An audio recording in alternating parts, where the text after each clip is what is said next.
Living with physical pain can be challenging, but it doesn't have to completely hinder your ability to engage in exercise or movement.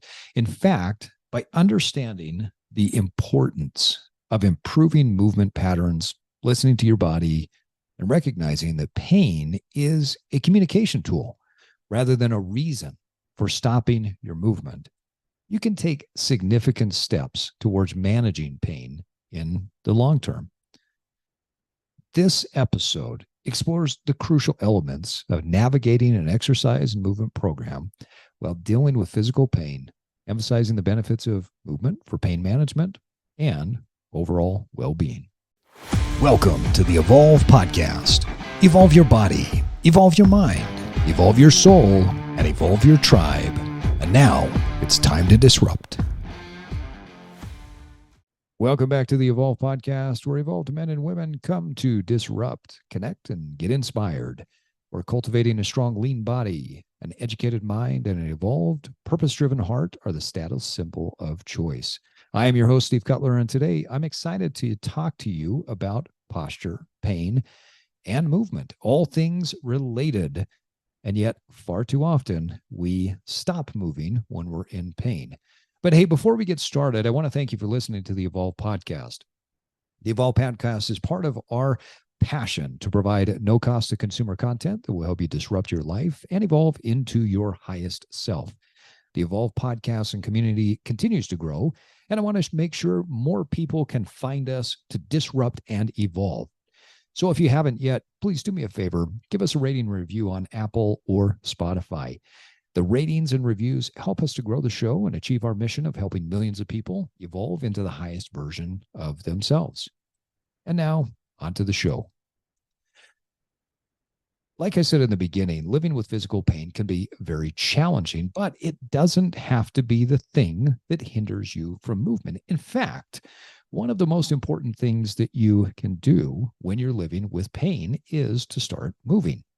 Now, I'm not saying if you have low back pain, you should go throw 250 pounds on a squat bar and squat into your deepest squat that you can. That would be ridiculous. But moving will help to improve the pain. Let me say that again. Moving will help to improve the pain. And the way that it does it is through a few different areas. The first area is by improving movement patterns. And when you're experiencing physical pain, it's essential to focus on improving your movement patterns. Aches, pains, and discomforts arise often from imbalances and compensation. These are things that cause incorrect movement and incorrect form, not only when you're exercising, but in your daily functional movement. When you work with a qualified fitness professional, healthcare professional, such as a physical therapist, a personal trainer, or somebody that's experienced in pain management, you can identify and address these movement issues. When we are moving in life with pain, we tend to move away from the pain, and we develop these patterns that are extremely difficult to get out of, and we have created a new normal. You see, a fitness professional, a physical therapist, somebody that's certified in pain management can help you identify how to target the areas of the body in a sequential manner that will optimize your body's function and minimize all of the things that are causing the pain. A couple of quick tips on this. If you have pain in the body, it's important that you get assessed as soon as possible. Work with somebody who understands how to address postural imbalance, movement pattern issues, and start to work on it as fast as possible.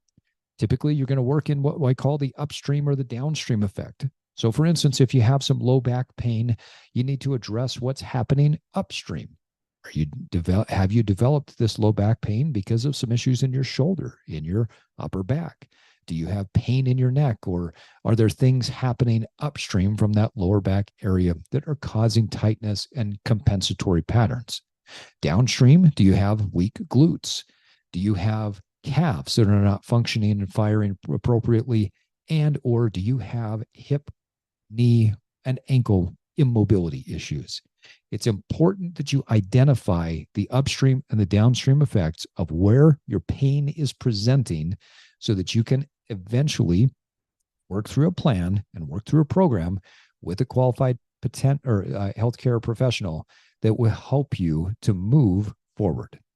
Now, the second thing that is important for you to understand after you have worked to improve some of your, to identify where your movement patterns are off and work to improve those is number two, listen to your body. Pain is the body's communication tool. So signaling that something may be wrong or it needs attention. However, it's crucial to differentiate between the pain that indicates potential harm and just simply discomfort associated with pushing yourself within safe limits. By carefully listening to your body and understanding its signals, you can strike a balance between challenging yourself and avoiding injuries. Remember, it's normal to experience some discomfort when you're starting a new exercise program, and things will, what I say on a regular basis, kick back at you. So, for instance, if you're going through a postural movement pattern program, every once in a while, your body will say, we don't like that, and it will tighten up as a protective mechanism. Listen to your body and continue to do the things that are safe and helpful and effective. And eventually the body will get more comfortable with the new posture, the new movement, the new whatever it is that we're introducing, but do it slowly. Now, if pain intensifies, becomes sharp or persistent, it's important to seek guidance from a healthcare professional so that they can help you to determine between whether this discomfort is productive or potentially harmful. Number three, recognize that pain is the communication tool that your body is utilizing as a way of telling you that something needs to be addressed. So instead of viewing pain as a reason to stop moving, consider it as a valuable communication tool. Pain indicates an area of weakness, it indicates an area of stiffness, or an area of imbalance within your body. If you stop moving because of pain, you potentially can lean into this idea of weakness, stiffness, and or imbalance, and it will continue to get worse. The other thing to keep in mind is that your body has pain receptors and it has movement receptors. As you move, the movement receptors move up, and as you move, the pain receptors go down. So what that basically means is that if you're moving more consistently, if you are walking, you're exercising, you're doing the things that keep you going, your pain receptors will go down and your movement receptors will increase, meaning you will live with less pain. So by paying attention to the different signals that are happening in your body, you can modify your exercise routine to address the root causes of pain effectively. Through exercises that target specific muscle groups, movement patterns, you can improve mobility, you can enhance your stability, and you can gradually reduce your pain and restore a sense of balance, posture, a sense of symmetry to your body. Additionally, engaging in movements that promote relaxation, such as yoga, breath work, mindfulness, or mindful stretching, can help you to alleviate muscle tension and foster a positive mindset towards your pain management. Fourth, increase movement receptors and decrease your pain receptors. So as I mentioned before, movement plays a critical role in managing your pain in the long term. Regular physical activity stimulates the body's movement receptors, which provides feedback to the brain, telling you that it's okay to keep moving.